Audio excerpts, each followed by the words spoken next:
Hi hello నమస్తే. So Reliance and Bajaj finance levels అయితే mark చేసేసుకొని రెండు పక్క పక్కన పెట్టేసుకున్నాం.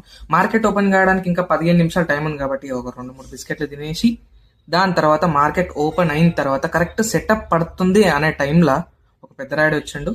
దాని తర్వాత సెల్ ఆర్డర్ అయితే పెట్టినా, అది ట్రిగ్గర్ అయింది.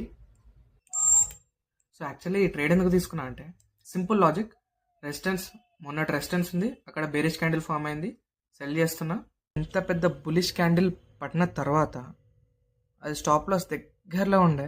సో స్టాప్ లాస్ దగ్గర నుంచి ఇంత పెద్ద బేరిష్ క్యాండిల్ పడ్డది. ఇది మళ్ళీ రీటెస్ట్ చేస్తుంది, రెసిస్టెన్స్ బ్రేక్ చేసి మళ్ళీ రీటెస్ట్ చేస్తుంది. మోస్ట్లీ రివర్స్ అయ్యే ఛాన్స్ అయితే మోస్ట్లీ ఉంది.